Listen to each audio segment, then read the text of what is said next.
नमस्कार, कैसे हैं आप लोग? मेरे ख्याल से अच्छे होंगे, अपनी पढ़ाई लिखाई खूब अच्छे से कर रहे होंगे। एक बहुत बड़ी वैकेंसी इस समय चर्चा में है। बिहार पब्लिक सर्विस कमीशन एक एग्ज़ाम कराने जा रहा है। 1900 से ज़्यादा पोस्ट पे ये एग्ज़ाम होने जा रहा है। बिहार प्रशासनिक सेवा का एग्ज़ाम होने जा रहा है और इस वैकेंसी का नाम है 17वीं बीपीएससी। 70 नंबर का, 17वीं का मतलब है कि इसका क्रम 70 है। इतनी बड़ी वैकेंसी मेरे हिसाब से पूरे भारत में किसी लोक सेवा आयोग के द्वारा बहुत कम बार निकाली गई होंगी या नहीं निकाली गई होंगी। यूपी स्टेट सबसे बड़ा है, लेकिन यूपी स्टेट में इतनी बड़ी वैकेंसी नहीं आती है। तो इतनी बड़ी वैकेंसी आई है और अगर आपका सपना है कि आप अधिकारी बने, क्योंकि बिहार, यूपी दो ऐसे स्टेट हैं जहां पर जब बच्चा पैदा होता है तो बच्चे को पालने में बाद में इस गाड़ी में पहले बिठाने का सपना देखा जाता है, जिसमें एक बत्ती लगी हो, अम्बेसडर कार हो जिसमें अधिकारी बैठ के चले। तो माँ बाप सोचते हैं कि हमारा बच्चा इसमें बैठ के चलेगा, और कई बार बच्चे यानी कि आप लोग भी सोचते हैं कि हमारे माँ बाप को मैं इसमें बिठाऊंगा या बिठाऊंगी। तो अगर आपका सपना है कि आपके माँ बाप इसमें बैठ के चले, उनका एक रुतबा हो, आप एक अच्छी नौकरी, एक प्रेस्टिजियस जॉब करें, तो इससे अच्छा अवसर नहीं मिलेगा जब आपको 1929 सीटों का नोटिफिकेशन मिलने जा रहा है। ये सीट्स अभी 1929 है, लेकिन आप जल्दी ही देख लीजिएगा कि ये 2200 के ऊपर भी आपको हो सकता है सुनाई दे। हालांकि ये कम नहीं है, 2200 के आसपास ये पहुंच सकते हैं, 2200-2300 के बीच में ये पहुंच सकती हैं। हम कह रहे नहीं भी पहुंचती है तो जितनी अभी है ये बहुत ज्यादा है। और इतनी सीटों पर अगर प्रीलिम्स का रिजल्ट निर्धारित किया जाए तो 10 गुना यानी कि लगभग 20,000 के करीब लोग मेन एग्जाम देने वाले हैं, क्वालिफाई होंगे मेंस के लिए, मेन एग्जाम वो देंगे। और जब इस एग्जाम को आप दे लेंगे उसके बाद में कितने लोग इंटरव्यू देंगे, तो इसको मल्टीप्लाई कर दीजिए 2.5 से, यानी कि 5,000 के करीब लोग इंटरव्यू देंगे। और इन्हीं में से अगर सीट 2200 हो जाती है, सॉरी 2200, तो 2200 अगर हो जाती है तो और ज्यादा लोग देंगे, 5500 से ऊपर, 5500 से ऊपर ये संख्या निकल जाएगी। क्योंकि कई बार कैलकुलेशन में ऐसा होता है कि 2.5 का कैलकुलेशन, क्योंकि आधा आदमी कोई होता नहीं है, तो 2.5 के कैलकुलेशन में अगर पूरा अंक नहीं मिलता है तो उसको 1 मान लिया जाता है। तो एक दो लोग ज्यादा ही इंटरव्यू देते हैं, कम नहीं देते हैं। बाकी आरक्षण का जो मामला है, वहां पर आप अपने कैटेगरी में फॉर्म भरिएगा, जितना जो आरक्षण की व्यवस्था जिस कैटेगरी में है, कैटेगरी वाइज रिजल्ट जारी होगा। और अगर आप जनरल में फाइट करते हैं तो बड़ी अच्छी बात है, नहीं तो कैटेगरी की अलग मेरिट जारी होती है, तो उसको ध्यान रखना है आपको। फॉर्म अपना कैटेगरी में ही आप भरिएगा। तो मत चूको चौहान वाली स्थिति है। और एक आंकड़ा मोटा मोटा देखा गया, अभी मैं एक वरिष्ठ अधिकारी हैं उनके साथ बैठा हुआ था, बिहार के रहने वाले हैं, सेंट्रल गवर्नमेंट में वो काम करते हैं, अच्छी पोस्ट पे हैं, काफी अच्छी पोस्ट पे। तो उन्होंने कहा कि बिहार में 30% लोग हैं जो यूपी के हैं, जो वहां पर नौकरी कर रहे हैं, एडमिनिस्ट्रेटिव सर्विसेज में है। तो अगर यूपी वाले सोच रहे हैं उनको चांस मिलेगा तो बहुत अच्छा चांस मिल रहा है, और बिहार वालों की ये मंशा होगी कि यूपी वाले काहे आए, हम लोग ही पूरी जॉब ले लें। तो जो अच्छा करेगा उसका सिलेक्शन होगा, जो अच्छा पेपर करेगा वो प्रीलिम्स पास करेगा, जो मेंस में अच्छा लिखेगा उसका फाइनल सिलेक्शन होगा। 200 के लगभग इसमें एसडीएम की पोस्ट, जिसको बिहार प्रशासनिक सेवा में उप समाहर्ता या अनुमंडल अधिकारी, पदाधिकारी के नाम से जानते हैं। पुलिस उपाधीक्षक की 136 सीट है, राज्य कर आयुक्त की 168 सीट है। विभिन्न विभागों के पदों की रिक्ति लेवल 9 में 174 है। ग्रामीण विकास पदाधिकारी 393, राजस्व अधिकारी 287, उसके बाद में आपूर्ति निरीक्षक 293, प्रखंड अनुसूचित जाति और जनजाति कल्याण पदाधिकारी 125, और विभिन्न विभागों के पदों की रिक्ति लेवल 7 में 213। तो टोटल अभी 1929, लेकिन ये बढ़ के 2200 तक जा सकता है। अब बात है कि प्रीलिम्स पास कैसे करें, ये सारी चीजें तो आप जानते हैं, सब लोग जानते हैं, चारों तरफ ये न्यूज भी खूब मिल रही है, वीडियोस भी आपने खूब देखे होंगे। इस वीडियो के अंतर्गत हम बात करेंगे कि आपका सिलेबस क्या है और उसको कैसे पढ़ें कि आपका प्रीलिम्स पास हो जाए। तो अगर हम सिलेबस की बात करें कि इसका सिलेबस क्या है, आप टारगेट करके चल रहे हैं, जो 17वीं बीपीएससी की बात आप कर रहे हैं, तो इसके सिलेबस में कुछ बिंदु जो यहाँ पर मैंने लिख रखे हैं, यही सिलेबस है, उसको थोड़ा सा इसमें एलिब्रेट किया गया है, बहुत ज़्यादा नहीं। जैसे सिलेबस का एक पार्ट है भूगोल, तो भूगोल में भारत और बिहार के भूगोल को पूछा जाएगा। भारत और बिहार का भूगोल यानी कि देश का सामाजिक आर्थिक भूगोल, भारतीय कृषि, प्राकृतिक संसाधन, प्रमुख विशेषताएं, ये सब शामिल होंगी। भारत की राज्य व्यवस्था और अर्थव्यवस्था, तो इसमें भारत की तो पूछी ही जाएगी, साथ साथ में बिहार की भी आपसे पूछी जाएगी। देश की राजनीतिक प्रणाली, पंचायती राज से बहुत सारे प्रश्न वहां पर आएंगे। भूगोल में नदी प्रणाली से खूब प्रश्न आएंगे। भूगोल में जनजातियों से आपसे प्रश्न पूछे जाएंगे। भूगोल में आर्थिक भूगोल से ठीक ठाक प्रश्न पूछे जाएंगे।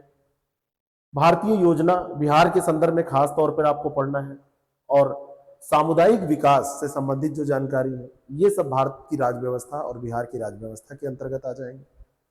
भारत के राष्ट्रीय आंदोलन के अंतर्गत 19वीं शताब्दी के पुनरुत्थान में राष्ट्रीयता का जो विकास हुआ, उसमें स्वतंत्रता प्राप्ति में भारत और विश्व के दोनों को ध्यान में रख के आपको पढ़ना होगा। भारत में भी आप बिहार के लोगों को पढ़ते हैं, लेकिन बहुत बार ऐसा होता है कि जब आप बिहार को स्पेशली पढ़ते हैं तो वहां पे कई अनसुने नाम भी आपके सामने आते हैं, तो उन लोगों के बारे में भी आपको पढ़ के उनकी क्या भूमिका रही है, उनका क्या योगदान रहा है, उस पर भी आपसे प्रश्न पूछे जाएंगे। और अलग से बिहार लोक सेवा आयोग के द्वारा प्रारंभिक परीक्षा जो ये कराई जाती है, इसमें आपको मैं ये बताना चाहता हूं कि केवल एक प्रकार की परीक्षा नहीं होती है, बहुत सारे प्रकार के पदों का एक साथ ये एग्जाम होता है।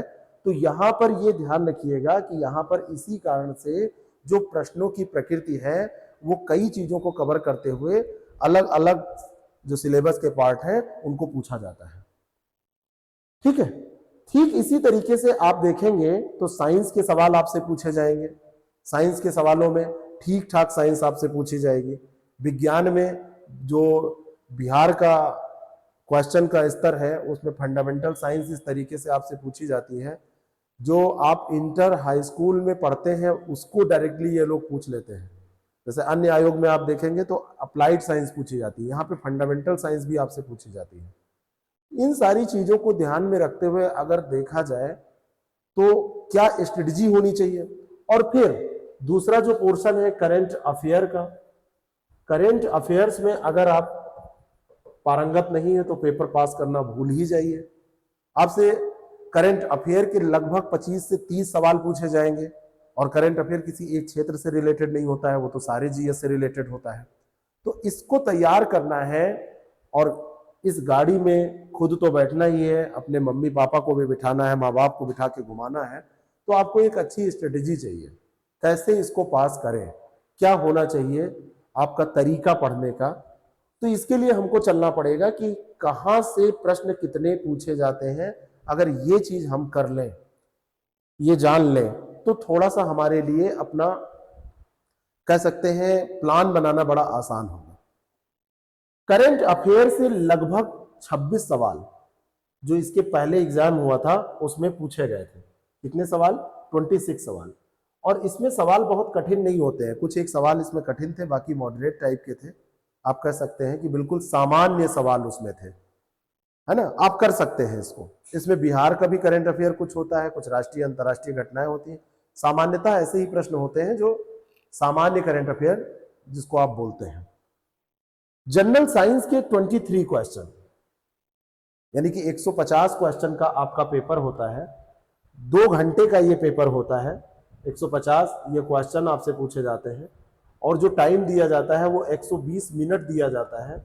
इसमें आपको करना है, और इनमें से आप देखिए करंट अफेयर और जनरल साइंस इन्हीं दोनों को मिला लेंगे तो 50 सवाल आपके पूरे हो रहे हैं। और जनरल साइंस के जो सवाल लास्ट ईयर पूछे गए थे, लास्ट पेपर में पूछे गए थे, ईयर कहना सही नहीं है, तो उसमें क्वेश्चन आप कह सकते हैं बहुत सरल तो नहीं थे, लेकिन ठीक ठाक स्तर उनका था। थोड़ा बहुत आपको पढ़ के जाना पड़ेगा, पुराने पेपर को सॉल्व करके जाना पड़ेगा। बिहार स्पेसिफिक अगर आप देखें तो लगभग 16 सवाल आपसे पूछे गए थे। अब कई बार इतिहास पूछा जाएगा तो आपको बिहार स्पेसिफिक नजर आएगा, कई बार भूगोल पूछा जाएगा तो बिहार स्पेसिफिक नजर आएगा। तो कई लोग उसको जब डिवाइड करेंगे तो भूगोल में जोड़ देंगे, कई लोग उसको बीपीएससी के नजर से देखेंगे तो कहेंगे नहीं ये बिहार स्पेशल का पेपर मतलब क्वेश्चन है, इसको वहां के पेपर में पूछा गया है। तो ये डिवीजन मोटे तौर पर आप मानिएगा। रीजनिंग और एप्टीट्यूड से 10 सवाल पूछे जाते हैं, जो लोग इसको कर लेते हैं, और ठीक ठाक अर्थमेटिक इसमें पूछी जाती है, ठीक ठाक सवाल पूछे जाते हैं। 5-6 सवाल तो सब लोग कर लेंगे, लेकिन 10 के 10 सवाल करने के लिए थोड़ा सा आपको पढ़ना पड़ेगा। हिस्ट्री और आर्ट कल्चर बहुत बढ़िया संख्या में, लगभग 28 से 30 सवाल यहां पर पूछे जाते हैं। 28 सवाल पूछे गए थे। इकोनॉमी में 15, पॉलिटी में 13, ज्योग्राफी में 12, इन्वायरमेंट में 19। तो इन्वायरमेंट में 7, तो ज्योग्राफी और इन्वायरमेंट को मिला के 19 सवाल ये हो गए। इस तरीके से 150 सवाल आपसे पूछे गए थे 69वीं जो बीपीएससी का एग्जाम हुआ था उसमें। तो अगर इस ट्रेंड एनालिसिस को आप आधार मान के चलते हैं, तो आपकी अब स्ट्रेटेजी क्या होनी चाहिए, किस स्ट्रेटेजी पर आप इसको पास कर सकते हैं। सबसे पहले आप अपने कोर पोर्शन को ढूंढिए। सबसे पहले जो पढ़ना ही है उसको छांटिए, जिसके बिना पेपर नहीं पास होगा। तो सबसे पहले आप लिख लीजिए करंट अफेयर्स को। करंट अफेयर्स आपको पढ़ना ही है, क्योंकि इसको 25 मान के चलिए कि इससे प्लस सवाल आपसे पूछे जाएंगे, इतने क्वेश्चन इसमें से आने ही है। दूसरा, साइंस आप छोड़ के नहीं जा सकते। जैसे कई लोग कहेंगे मुझे साइंस नहीं आती है तो मैं इसको छोड़ दूंगा। मैं कहूंगा कि आप साइंस छोड़ के ना जाइए, आप साइंस में मेहनत करिए, क्योंकि लगभग मान के चलिए कि यहां पर भी आपको 20 के करीब सवाल मिलेंगे। ये ज्यादा ही हो सकते हैं, 20 से आप इसको 25 भी कर सकते हैं, लेकिन 20 ऑन एवरेज आपको मिलेंगे। तीसरा, जो बिहार स्पेसिफिक जीके आपसे पूछा जा रहा है, बिहार स्पेसिफिक में यहां पर भी आप मान के चलिए कि कम से कम 20 से 25 सवाल आपको मिलने वाले हैं। मैं इसको 25 लिखूंगा इसलिए क्योंकि बहुत सारे इतिहास और भूगोल के सवाल अगर आप बिहार स्पेशल अच्छे से कर लेते हैं तो आपको यहाँ पर मिल जाएंगे, आसानी से ये हो जाएगा। इसको तो आपको पढ़ना ही है। अब कई लोगों को साइंस समस्या कर रही है, मैं जान रहा हूं कि साइंस में वो कंफर्ट फील नहीं कर रहे हैं, लेकिन साइंस तब भी आपको पढ़ के जाना है। नहीं पूरे कर पाएंगे तो कुछ कम करेंगे। इसको अगर जोड़ें तो 70 सवाल के आसपास, मैं मान ले रहा हूं कि 65 से 70 सवाल, कुछ में कम भी हो सकता है, कुछ में ज्यादा भी हो सकता है, ये आपको यहां से मिल जाएंगे। लेकिन अभी आपके कई पोर्शन बचे हुए हैं। इन पोर्शंस की अगर हम बात करें तो इन पोर्शंस में पहला, मैं यहां पे जो अभी यहां पर लिखने जा रहा हूं, इसमें से आपको छांटना है। पहला एक आपका हिस्ट्री बचा हुआ है, और जब हिस्ट्री को लिखिएगा तो आर्ट एंड कल्चर भी यहां पर जोड़ लीजिएगा, आर्ट एंड कल्चर। दूसरा यहां पर ज्योग्राफी बचा हुआ है। तीसरा यहां पर पॉलिटी बचा हुआ है। चौथा यहां पर इकोनॉमी बचा हुआ है। बात समझ में? यहां पर इकोनॉमी बचा हुआ है। तो इतना तो सबको पढ़ना है, इतने में से तो कोई वो है नहीं। और यहां से 65 से 70 सवाल आपको मिलेंगे। यहां का टारगेट आपको कम से कम रखना चाहिए कि 50 से 55 सवाल आप यहां पर सही कर लें। अब यहां से कोई 4 यहां पर दिए हैं, यहां से कोई 3 आपको छांटना है, क्योंकि ये तो सब लोग पढ़ेंगे, करंट अफेयर भी सब लोग पढ़ेंगे। यहां पे आपने साइंस को रखा है। बहुत कठिन अगर आपको साइंस लग रही है, बिल्कुल कुछ नहीं आता है, इसका भी उपाय है। लेकिन अब यहां से क्या छांटना है, तो हिस्ट्री और आर्ट एंड कल्चर अगर आप यहां से ले लेते हैं तो हिस्ट्री में आप देखिए, history and art and culture में आपको 28 क्वेश्चन मिल जा रहे हैं। तो 28 क्वेश्चन वाला ये पोर्शन आप छांट लीजिए। ज्योग्राफी और इन्वायरमेंट मैं एक ही मान के चल रहा हूं, क्योंकि अगर उसके साथ आप लगभग 200, 300, 400 सवाल कर लेते हैं इन्वायरमेंट की, तो ज्योग्राफी के साथ इन्वायरमेंट भी आपका तैयार हो जाएगा। बिहार का और भारत का भूगोल आप पढ़ लीजिए। विश्व का भूगोल अगर आप नहीं भी पढ़ते हैं, थोड़े बहुत कॉन्सेप्ट देख लेते हैं, कुछ फैक्ट देख लेते हैं, तब भी आपका काम चल जाएगा। तो इस ज्योग्राफी और पॉलिटी में से आप एक पे ज्यादा फोकस कोई कर सकते हैं। लेकिन क्योंकि बीपीएससी स्पेशल पे ज्यादा ध्यान दे रहा है, बिहार स्पेशल पे, तो मैं कहूंगा कि आप दूसरा पोर्शन आप ज्योग्राफी को भी लेके चलिए। दोनों मिला के, एनवायरमेंट और ज्योग्राफी मिला के 20 से कम सवाल यहां पर आपको नहीं मिलने वाले हैं। फिर पॉलिटी, इकोनॉमी, पॉलिटी में बिहार की भी पॉलिटी ठीक ठाक पूछी जाती है। इकोनॉमी करंट अफेयर पे बेस्ड होती है, अगर करंट अफेयर आपने कर लिया तो कुछ ट्रेडिशनल सवाल आपसे पूछे जाएंगे, कुछ सवाल आपसे करंट अफेयर से पूछे जाएंगे, तो कुछ ना कुछ आप यहाँ पर कर ही देंगे। अब इन दोनों पोर्शंस को, हिस्ट्री और ज्योग्राफी को, अगर यहाँ पर आप ले आते हैं तो 50 क्वेश्चन यहाँ पर हो जाते हैं।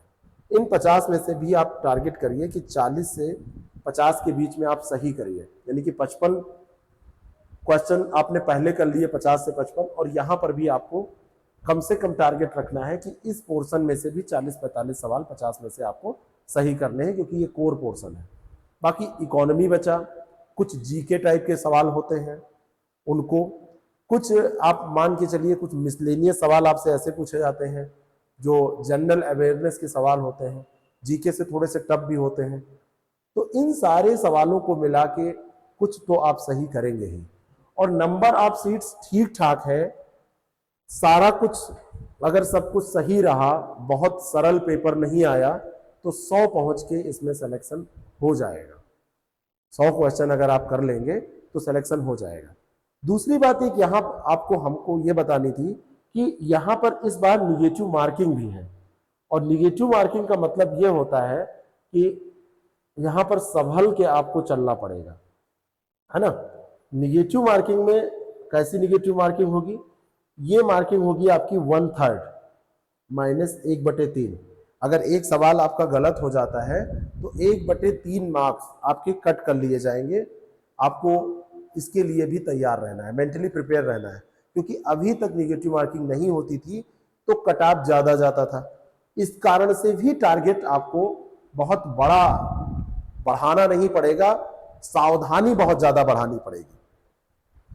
यानी कि 100 क्वेश्चन अगर आप टच कर ले जाते हैं सारा मिला के निगेटिव मार्किंग के साथ, 95 के आसपास, 90 से 95 के बीच आपके सही हो जाते हैं, तो आप ये मान के चलिए कि आप बहुत अच्छा स्कोर कर रहे हैं, जैसा कि अभी के पेपर के हिसाब से लग रहा है। क्योंकि नंबर ऑफ सीट्स भी ज़्यादा है, क्वालिफाई भी तो ज़्यादा लोग करेंगे। 20,000 लोग मेन एग्जाम देंगे, तो 20,000 लोग मेन एग्जाम देंगे तो उसमें निगेटिव मार्किंग भी अगर साथ में है तो कट ऑफ बहुत ज़्यादा नहीं जाएगा। लेकिन कभी बहुत कम मान के कट ऑफ को तैयारी नहीं करनी चाहिए, आपको हमेशा थोड़ा सा ज़्यादा मान के तैयारी करनी चाहिए कि हाँ हम कट ऑफ से ऊपर जाएंगे, चाहे आप जिस भी कैटेगरी से बिलोंग करते हो। तो इस तरीके से आप इसकी तैयारी कर सकते हैं। यानी कि कोर पोर्शन आप छांटिए। अगर साइंस आपको नहीं पसंद है तो हिस्ट्री ज्योग्राफी आप निश्चित कर लीजिए, पॉलिटी कर लीजिए। अगर आप साइंस कर ले रहे हैं तो साइंस, हिस्ट्री, ज्योग्राफी, पॉलिटी कर लीजिए। अगर आप साइंस नहीं कर पा रहे हैं तो आप पॉलिटी, इकोनॉमी, हिस्ट्री, ज्योग्राफी में से बिल्कुल गलत ना होने दीजिए। तो कोर पोर्शन करंट अफेयर को छोड़ के आप 4 रखिए। जैसे एक आपका कोर अगर ये हो गया, दूसरा ये हो गया, तो तीसरा आप इसको बना लीजिए और चौथा इसको बना लीजिए।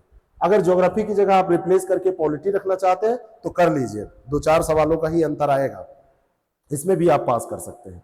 अगर आपको पॉलिटी नहीं पसंद है, इकोनॉमी, तो पॉलिटी इकोनॉमी को भी आप इंटरचेंज कर सकते हैं, कोई इसमें समस्या नहीं होगी। तो इस तरीके से आप चीजों को जब करेंगे तो आपका निश्चित तौर पर इसमें सिलेक्शन हो जाएगा।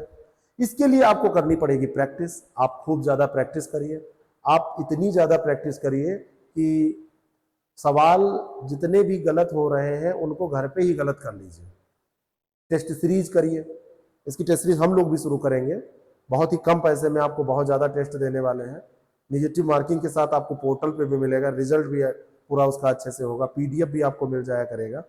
तो इस सिलेबस के मुताबिक, इस स्ट्रेटजी के मुताबिक आप चलिए। बाकी नोटिफिकेशन जैसे आएगा और डिटेल में बात करेंगे, लेकिन अपना कोर पोर्शन डिसाइड करके हमको मैसेज जरूर कीजिए कि आपने क्या कोर पोर्शन सोचा है। क्योंकि 50 सवाल आपको यहां से सही करने हैं और 50 इधर से कुछ छांट के करने हैं, कौन सा आप छोड़ रहे हैं, कौन सा पकड़ रहे हैं। करंट अफेयर जरूर करना है, बिहार स्पेशल जरूर पढ़ना है। बाकी साइंस अगर आप नहीं पढ़ पा रहे हैं तो पॉलिटी, इकोनॉमी आप पढ़ के कवर करिए, लेकिन साइंस को ऐसे छोड़िएगा नहीं। ऐसा भी हो जाता है कई बार कि कुछ कुछ हम सब में से करके पास हो जाएंगे, सब पूरा नहीं करेंगे, और निगेटिव मार्किंग के साथ अगर आप 95 में पहुंचेंगे तो बहुत होगा। बाकी मिलते हैं अगले वीडियो में, तो बात करते हैं। Thank you so much.